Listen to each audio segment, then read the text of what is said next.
This is the Sigma 28-105 art lens, zoom lens, and in my opinion, the most versatile lens that is existing right now out there.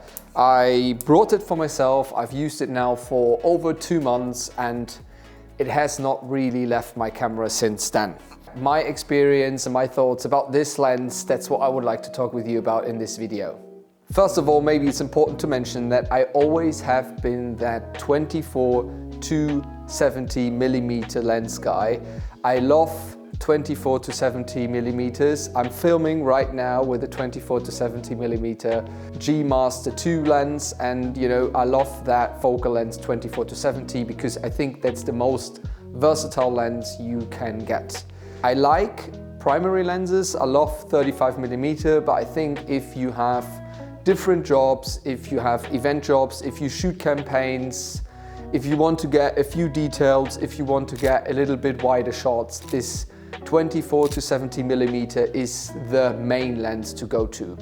So, and when Sigma released this lens, I was really curious because I had a 24-105 f4 lens from Canon when I was still working with the Canon system, and I love that lens because it was so versatile. I love these extra, to get a little bit closer to the subject, or when you do events, you don't want to get directly in front of the stage, you don't want to crop every picture in. I mean, with the pixels these days, you can always crop the picture in, but if you have to edit, I don't know, 600, 700 pictures, it's an absolutely pain to touch every picture and crop it in. So it is nice to shoot the picture like you want to have the picture in the end. And f.4 was always a little bit, was not versatile for me enough to shoot in dark situations.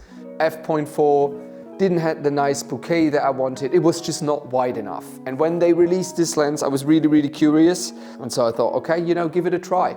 Because I was very tired being on these events, doing these jobs where you need this little bit extra, this little bit more closer to the subject when you're a little bit further away from 70-105, and that was exactly what I needed. And I'm also not that guy who likes to change lenses in between jobs. I'm not a fan of, having these 2 camera buddies with you. I like actually work with 1 camera, 1 lens, and that's it. And that's how I'm gonna do it. What I wanted to show you is actually the difference between 70 and 105mm and what kind of big difference that makes for me. Let's go. In all on 2.8 constantly, and for that, actually the size of the lens, as you see, is not even that big. Of course, it's a bit more heavy, especially when you're used to the 24-70 G Master 2 from Sony. That is a big difference, but as I mentioned earlier, if you just have the money for 1 lens, that's the one I would get actually, because you can make everything with it. So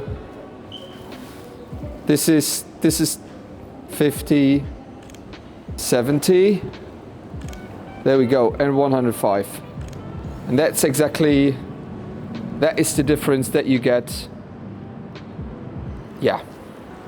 It's absolutely game-changing for me. What I mentioned earlier as well, is the downsize. Sometimes you miss that 24mm. So if I take a picture of that scene, just have a look. It's a beautiful train station in Cologne, Heumarkt, a lot of skaters here, a lot of photo shoots happen. What I then did most of the time is do a pen shot. So I did 2 photos and then up merging them in Lightroom together, and then, basically, make the focal length wider if you want to say so. I'm not the person who's having 2 camera buddies, who's changing lenses in between jobs. That is the one thing you need.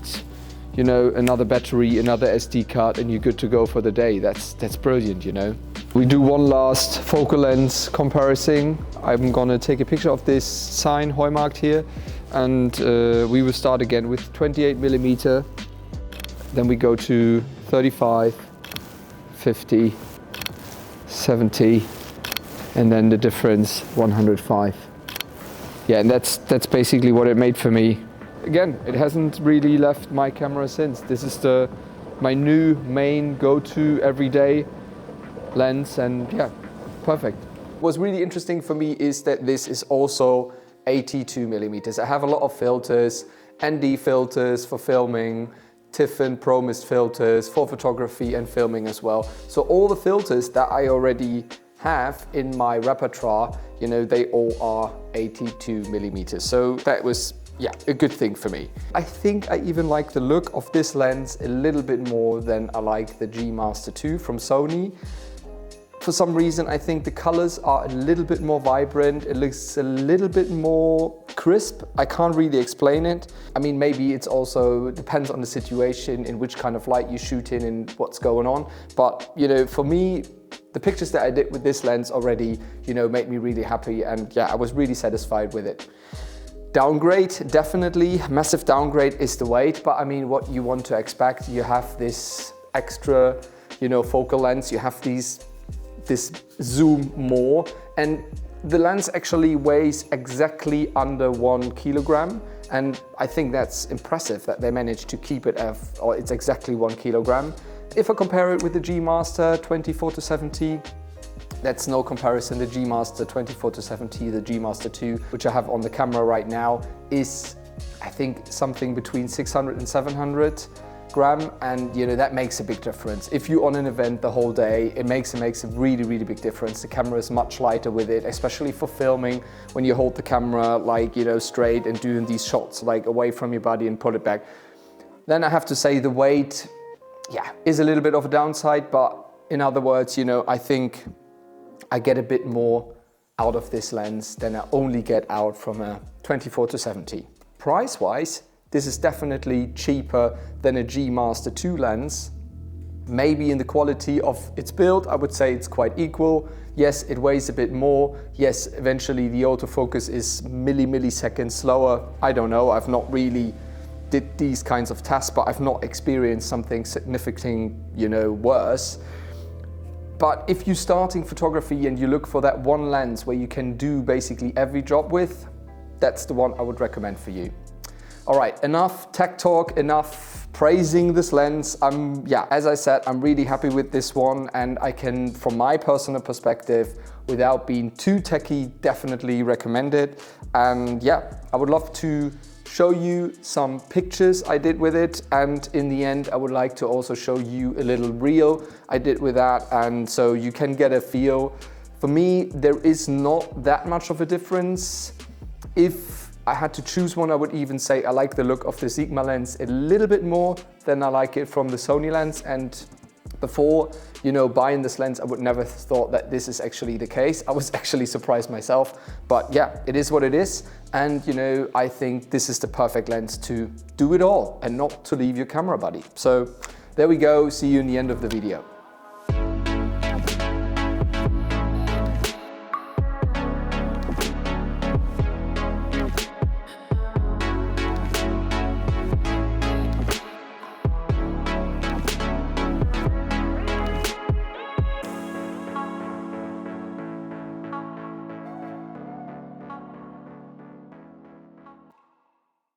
So viel ist sicher, es kann nicht so bleiben wie es ist. Sag ich, guck mal wie viel man jetzt spricht. Sag ich, noch nicht genug, aber immerhin besser als nichts. Sag ich, Markus Söder, fick dich. Sag ich, wenn wir was ändern wollen, dann geht das nur von innen. Sag ich, und ja, ich meine Sternchen innen. Damit, hier ist ne Liste.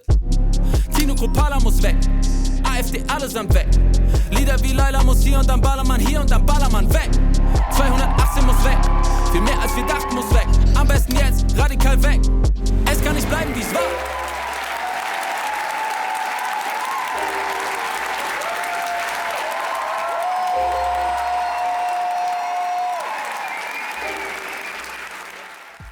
Yes, that's what my pictures with the Sigma 28-105mm art lens.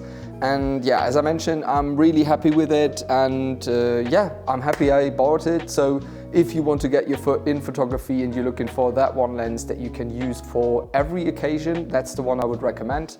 Thank you for joining, and see you in the next one.